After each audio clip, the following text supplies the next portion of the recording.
Видеоны соңына дейін тыңдауларыңызды және де арнаға тіркеліп лайк басуларыңызды өтінеміз.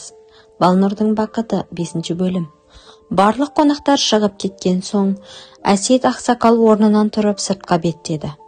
Балнұр дастархан басын жинастырып жүр. Мен Балнұрға қарай алмаймын. Жәудір ана немерелерін қарап отыр. Біз сыртқа шығып бақ түбіндегі отырғышқа бардық.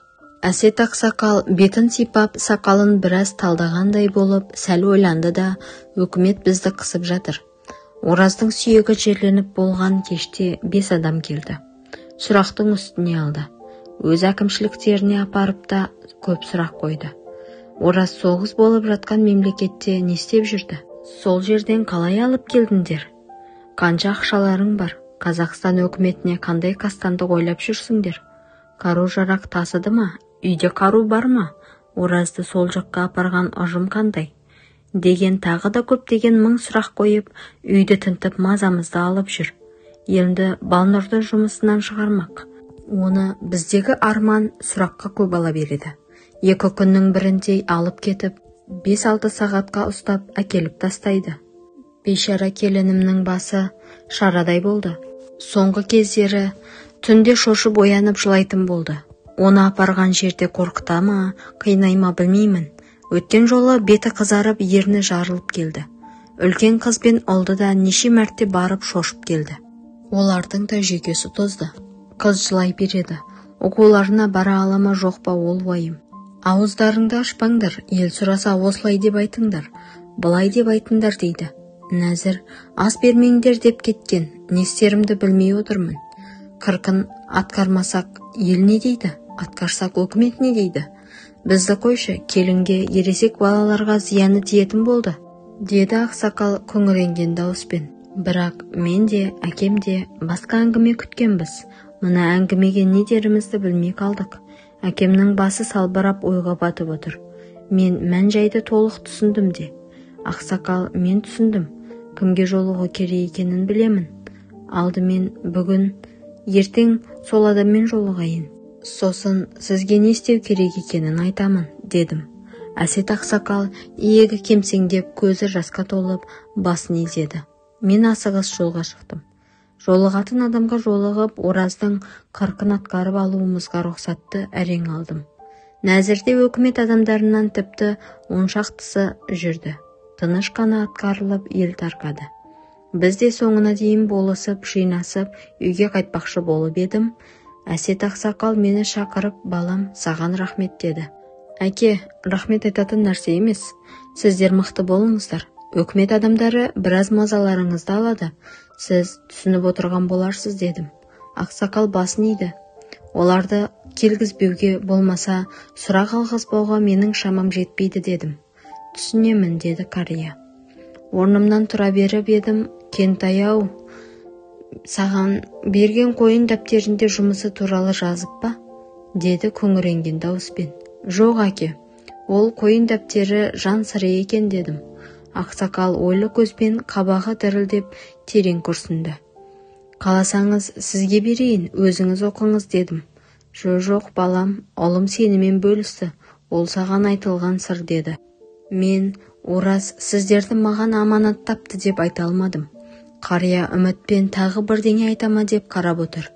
Әке, Ораз бауырым сырын менімен бөлісіпті. Ол жерде сіздерге де айтылған қоштасу сөзі бар. Сонымен қатар болашаққа деген аманат та бар екен. Сондықтан сіз қойын дәптерді оқысаңыз дұрыс болар еді, дедім.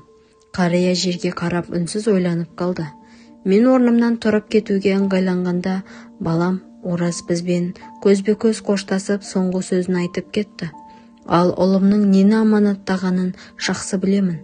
Ол менің ұлым ғой, сен деді де тоқтап қалды. Мен үйге барайын, аман болыңыз, деп тез шығып кеттім. Жүрегім тас төбеме шығардай дүрсілдеп соғып, бойымды қорқыныш биледі. Неден қорқып тұрғанымды білмеймін. Айлар өтіп жатты. Әркім өз тірліктерімен жүріп жатты. Күздің суық айлары да жақындап, отын көмірімізді даярлап жатқан уақыт. Мен қалада аудан орталығында жұмыс жасайтынмын. Қас қарайғанда ауылға келе жатсам, жол бойында 2 әйел қол көтеріп тұр екен. Тоқтап ала кеттім. әйелдер өзара сөйлесіп отыр. Сонымен енді Балнұр не істейді екен, деді бірі екіншісіне. Білмеймін, қазірше үйінде. Оның үстіне енесі науқастанып қалыпты. Төсек тартып қалмаса болды, деді. Ойбу бишара кемпір. Ол кісіні күйік жеп жатыр-ау. Иә, сол күйік қой, естуімше өкімет адамдары соңдарына түсіпті, дейді. Биыл колхоздан бөлінетін отын бермепті. Ал Әсет ақсақал кезінде қандай жұмысшы еді? Осы ауылды көтергендердің бірі ғой, Жәудірана ше. Ол кісі осы өкіметке күн-түнімен қызмет жасап, бір күн қалған емес. Құрбым, айтпа, ол отбасына обал болды. Маңдайларына біткен бір тал ұлдары бастарына қасірет төндіріп кетті. Қиын, өте қиын. Аллам сақтасын. Иә, өте қиын. Балнұрға өте қиын болды. Ата-анасы бауырларынан айырылып, жексұрын нағашы апасынан көрмегені жоқ еді. Ораз марқұмның қорқынышты түріне қарамай, шын сүйіп қосылып еді, я. Ораз шын сүйді. Ал Балнұр өмірмен қарыз болған соң қосылған сияқты. Жоқ, Балнұр да шын сүйді. Сыйластықтары керемет еді ғой. Ораз өлгенде Балнұрдың өмірден бас кеше жаздағанын көзбен көрдік. Балалары үшін, ата-енесі үшін ес әрең жинады. Ол рас. Ол бишара бір өліп тірілді. Енді өкімет қинап жатыр. Қураған отынын да бермей отыр. Жұмысынан шығарса күні не болады? Оңбағандар. Ораз не істесе де қарт ата-анасы, әйелі, бала-шағасының не кінәсі бар? Соны айтсаңшы. Сонымен әйелдер ауыл ортасында түсіп қалды. Мен зырылдағаннан зырылдап отырып ауыл басқармасының үйіне бірақ бардым. Ол бірер жас үлкен сыйласып жүрген азамат еді. Төрге шығарып құрмет көрсетті-ау. Бәсеке, менің естігенім рас па, дедім. Не естідің? Биыл Әсет ақсақалға отын берілмепті. Иә, солай болып тұр, деді. Қолымен мұрнын қайта-қайта сипалап, неге қаке? Бәрін жоғарғы жақ шешеді ғой, бұйрық солай дегенді жылдам айтты. Солай де. Ол кісі не істеп қойыпты? Қаке, тыныш ойбай-ау, Ораздың қайда болғанын сен білмейсің ғой. Мен ештеңе білмеймін, дедім зілді дауыспен. Қой қаке, сен бәрімізден жақсы білесің, деді басқарма салмақты дауыспен. Ораз өлді. Оның кәрі ата-анасы мен жесір әйел, жетім балалары не күн көрмек? Бұл ауылда Әсет ақсақалға деген құрмет қайда? Ораз опық жеді, ұрынды, ақыры өлді, дедім. Басқарма қабағын түйіп, мен бәрін түсініп отырмын. Істерге шарам жоқ. Қаке, менде бас біреу, деді. Жарайды Басеке, сізден кінә жоқ, дедім. Мен сабама түсіп. Еш кінәм жоқ. Артық өйткен бүйткен отын алар тізімде бар адам болса, ол отынын алмаймын десе, сол отынды тіке ақсақалға өзім түсіртіп, жинатып берер едім, деді кеудесін басып. Басеке, ондай адам бар, дедім. Ойбай, ол кім, деді басқарма көзін бақырайтып. Менің әкем. Мен әкеммен сөйлесем. Отынды Әсет ақсақалға түсіріп те жинатып бер, дедім. Өз сөзінен ұсталған басқарма тек басын изеді. Мен әкеммен сөйлестім. Әкем қуана келісті. Сонымен Балнұрларға отын мен көмір түсірілді. Мен үйдегі 4 ұлдың екіншісімін. Үлкен ағам бұрыннан бөлек тұрады. Өз отауы, бала-шағасы бар. Менен кейінгі інімде үй салып, жақында бөлек шыққан. Кенже інім Кеңес жоғарғы оқу орнында оқып, оқуын аяқтап, дипломын құшақтап ауылға оралды. Қыс өтіп, көктем шықты. Балнұр жұмыссыз, үйінде науқас енесін қарап отырды. Өкімет қыспағы аса басыла қоймады.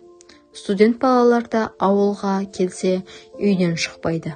Байқасам, Әсет ақсақал да шөгіп, жүдеп қалыпты. Ораздың жылдық асында азғана адамдармен атқардық. Көп адам жинауға рұқсат бермеді. Кейбір шақырған адамдарда келуге қорықты. Сыбыс айтыла, мүлдем басқа арнаға түсіп, Оразды қару тасушы қылыпты. Кейбір отбасылар Әсет қариялардан теріс қарап, Балнұрмен келіндерін араластырмапты. Жанашыр жақын деген санаулы адамдар келіп, Құран оқылып, ас берілді. Жәудірана мен Балнұр егіліп қатты жылады. Бұл кезде Жәудірана науқас. Балнұр жүдеген үлкен қыз бен ол да жасқаншақ болып қалған сияқты. Қарап отырып жүрегім ауырды. Ас өткен соң Балнұр қасыма келіп, ағатай, маған Өркеннің қойын дәптерін оқуға бересіз бе деді. Берейін дедім. Балнұр басын изеп ақырын басып кетті. Мен сол күні кешке дәптерді әкеліп бердім. Беріп тұрып, оқа, бірақ көңілің қалмасын. Бұл оның сыры, жан сыры, өз ойы. Бұндай сыр бәрімізде бар. Біріміз айтамыз, енді біріміз ішке сақтаймыз. Орекең қағазға түсіріпті дедім. Балнұр басын изеді. Бергім келмесе де беруім керек. Қолына ақырын ұстаттым. Балнұр дәптерді алған соң бірнеше ай өтті. Мен күнде хабар күтуде болдым. Әкеме Балнұр дәптерді алғанын айттым. Әкем ойлы көзбен қарап отырып, қантай, балам, сен менің айтқан сөзімді бөлмей тыңда, деді. Мен басымды изедім. Сендер білесіңдер, мен Әсетпен бала күннен жан доспын. Әсет менің екі бауырыммен тең адам. Мен оларды мынау туғаным, мынау жолдасым демегенмін. Бауырларым өмірден ерте кеткенде Әсет маған оларды жоқтатпады. Орындарын баспаса да жанымнан табылды. Аллам маған мейірімді болып 4 ұл сүйгізді. Әсет өзі жалғыз тұяқ еді. Ұлы да бір тал болып қалды. Ол аздай ажал құшты. Балам, менің айтпағым, қазақта бауыры қорғансыз қалса, інісі сүйенер. Ұл бергенмен Әсет бауырыма сені ересек болсаң да ұлың болсын деп бергім келеді. Сен соған көнесің бе? Сен Әсетті әке деп қамқоршы бола аласың ба? Егер сен келіссең, мен ертең барып оған өтініш айтам. Оның қиналып жүргені маған тас болып бататынын түсіндірем. Ал арғы әмеңгерлік жағын сосын шешесіңдер, деді. Менің есім ауып түсті. Осы бір жылда Ораздың отбасына ер адамның көмегі ауадай қажет екенін мен түсінгем. Келісем, не келіспеймін деп айта алмай отырып қалдым. Ұлым, сен емшектегі нәресте емессің. Өз ойың, өз пікірің бар. Ересек адамсың.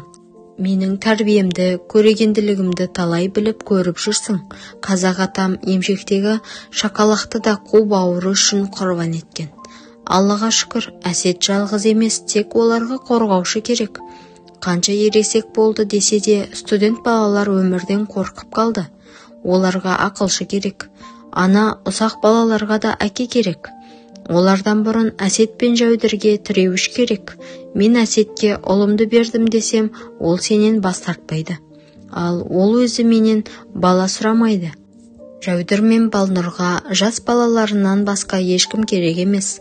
Жандосыңның жазып кеткен аманатын олар оқыды. Мен білсем, Әсет менен қадам күтіп отыр. Ол келінімді әмеңгерлікке ал демейді. Сондықтан мен қадам жасайын. Қартайған қарт атаныға аманатты орындауларына мүмкіндік берейін. Сен не дейсің, ұлым? Сен ес тоқтатқан азаматсың. Бұл салтыңа, бұл аманатыңа түкіргенім бар. Менің өз өмірім өзіме десең, мен аузымды ашпаймын, деді әке. Мен әкемнің әр сөзін сарапқа салып тыңдап отырғанмын. Әке, Әсет әке де маған әке дедім. Әкем арқамнан қақты. Әкем ертеңіне ерте тұрып Әсет ақсақалдікіне кетті. Мен жұмысыма кеттім. Кешке келсем, әкем күлімдеп, ұлым, сені ата-анаң тосып отыр, деді. Анам бірнеше күн кәдімгідей маған енші даярлап, оған жасау қосып көлікке тиеп, әкем мен анам үшеуміз бардық. Мені қалай қарсы алар екен деп ойлап бардым. Әсет ақсақал мен Жәудір ана жылап қарсы алды. Балнұр көзін көтермей сәлем салды. Олар маған бөлек бөлме даярлап қойыпты. Мен өз бөлмеме жайғастым. Күнделікті жұмысыма барып келіп, үй шаруасына кірісіп те кеттім. Балалар бұрыннан маған жақын еді, енді жанымнан шықпайды. Шатырқамайды, батылданып еркін жүреді. Айлар сымырап өтіп жатты. Жәудір ана нашарлай берді. Апарып қаратпаған жеріміз, алмаған дәріміз қалмады. Демалыс күні болатын.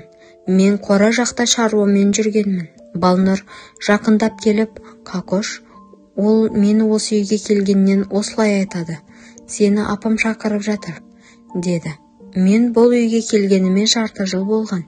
Ораздың бүкіл балалары мені жатырқамай бауырларына басқанмен Жәудір ана онша жылы қарай қоймаған. Сонда да асыға бөлмеге кірдім. Атам төрде, анашым төсекте жатыр. Мен кіргенде Балнұр Жәудір анамның қасынан тұрып орын берді. Ораздың кішкене ұлы атасының алдында отырған. Маған жүгіріп келіп тіземе шығып мойныма асылды. Жәудір анам Балнұрға қарап еді, Балнұр балақайды алып келесі бөлмеге кетті.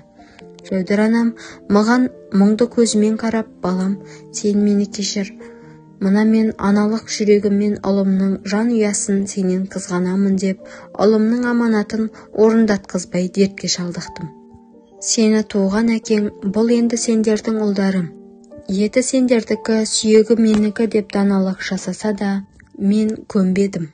Балнұрымды көндіріп сөйлеспедім. Керісінше сенен қызғандым. Ай, қу пендешілік ай. Енді міне ажал аузында жатып ақ батамды беремін. Сені де ұлым деп қабылдап, оразымнан қалған отбасын саған аманаттаймын. Сен мені кешір, деді, өте әлсіз дауыспен. Маған төбемнен мұздай су құйып жібергендей тоңып кеттім. Жәудір анама сөз айтпадым. Әсет әке, Балнұрды шақырып келші, деді. Мен Балнұрдың есігін қағып шақырып жатқанын айттым.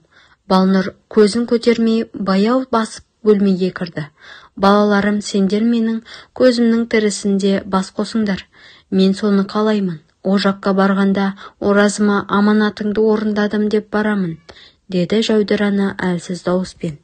Келісесіңдер ме? Деді Әсет әке. Мен Балнұрға қарадым. Балнұр бір уыс болып басын салбыратып төмен қарап отыр. Құрметті көрермен, жалғасы қызық болса, күні ертең сағат 10-да жалғасы шықпақ. Арнаға тіркеліп, қолдау білдіріп кетіңіз.